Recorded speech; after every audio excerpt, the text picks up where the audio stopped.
guys, I'm Charlie Book Fanatic. Welcome back to my channel. Today I'm going to do a review of The Universe of Us by Leav. Leav is a poet and The Universe of Us is her newest poetry collection that just came out at the beginning of October. I saw this collection on NetGalley, and I have read another collection by Leav, which was A Love and Misadventure, and I loved that one so much that when I saw this beautiful cover, I immediately wanted to read another one by her, and I definitely did not regret it. I rated The Universe of Us 5 stars, and I absolutely loved it. Leav knows how to write really accessible, simple but deep and relatable poetry. She doesn't write abstract poetry. You know what she's talking about, and I like that about her writing. Like, it is easy, you know what she is saying. And with a lot of poetry I feel like it's too abstract and I can't really relate to it because I don't know what the poet is talking about, or I just can't connect to it. And with almost all of Leav's poems I feel a connection. So what I want to do in this video is showcase some of the poetry in The Universe of Us, and maybe you will want to pick it up for yourself. I would definitely recommend it because I love this one so much, and maybe you will want to read other collections by Leav, which I strongly encourage because she has a beautiful writing style that you really have to try out for yourself. She's a very popular poet right now and a lot of people love her poetry. So I'm going to talk to you about some of my favorite poems in this, and I'm going to read them to you because most of them are very short. So let's start with the first one I absolutely loved. Most of the poems in this collection made me cry, by the way. The first one is called I Am. He said loving me was like seeing the ocean for the first time, watching the waves crash senselessly against the rocks over and over, grabbing fistfuls of sand as it trickled through his fingers, like my hair, brittle as ebony, strong and toads like the bumps of his knuckles. He said it was like swallowing his first mouthful of the sea, the sudden shock of betrayal. He said loving me was like panning for gold, sifting through arsenic waist deep in toil, lured by the shimmer and promise of transcendence like the river between my lips, a floodgate that opens for him only when I choose. And I told him, if I am so hard to love, then let me run wild. My love is not a testament to my surrender. I will show you just how much I love you, with the inward draw of every breath, the collective sigh of the world and all its despair. But I will never give you what you want in chains. Today I am not in my skin. My body cannot contain me. I am spilling out and over like a rogue wave on the shore. Today I can't keep myself from feeling like I don't have a friend in the world, and no matter how hard I try, I can't seem to pick myself up off the floor. My demons are lying in wait, they are grinning in the shadows, their polished fangs glinting, knowing today it'll be an easy kill. But tomorrow could be different, and that is what keeps me going today. Procession. He used to ask me all the time if I was okay, as though he never knew for sure. He would ask me when he was tired or frustrated or when he felt helpless. He would ask me when he was afraid. He asked me that same question long after we stopped being lovers, when we became something less yet somehow more.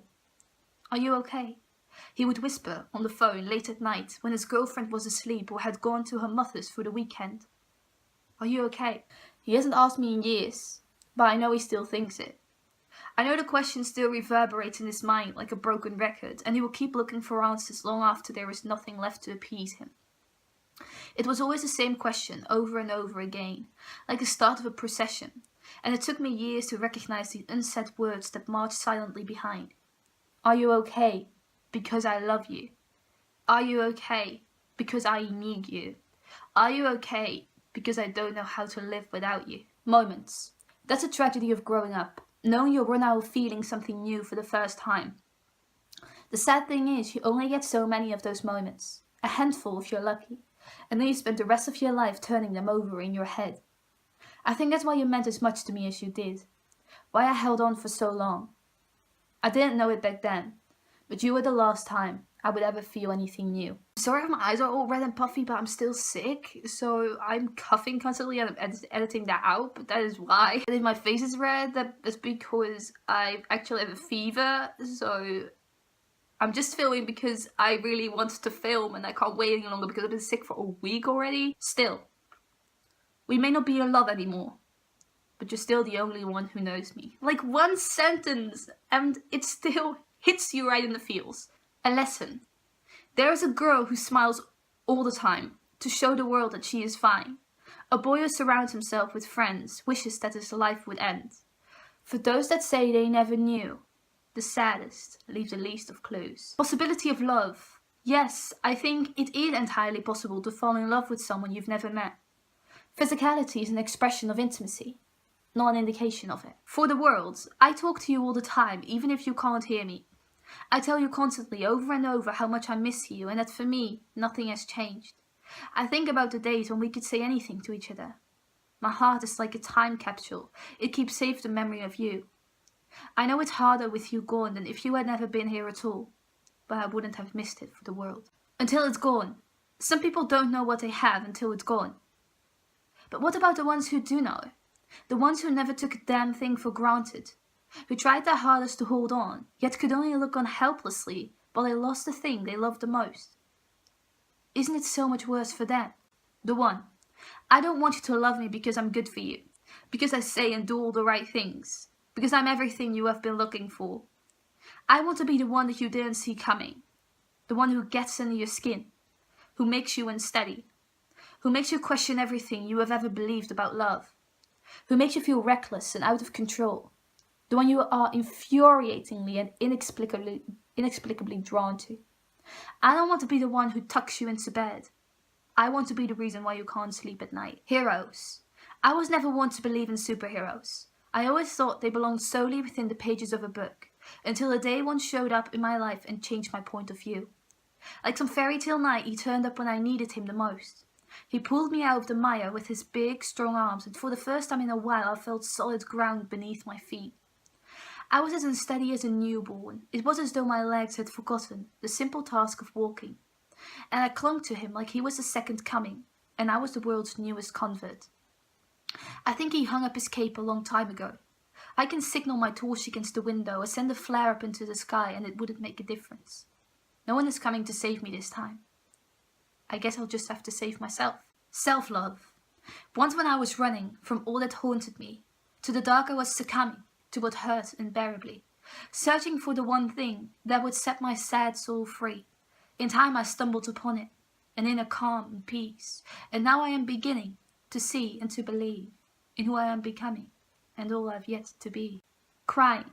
You're still crying about him, aren't you? Silly girl. What good will it do to you to spill those sky blue tears? You meant either everything to him or absolutely nothing at all. The girl she was. She doesn't feel like herself. Not anymore. She was different once. Now she's like a watered-down version, pale and thin. She slips through the cracks unnoticed. She fades into the background, afraid of saying the wrong thing. She grows sharp edges and won't let anyone get close to her.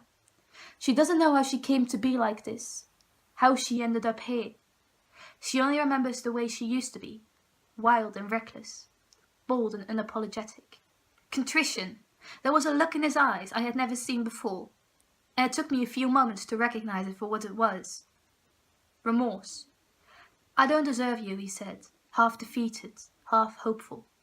It was the most honest thing he had ever said to me. And he was right. He didn't deserve me. Not by a long shot. But he had me, nonetheless. And the last one, Ravine.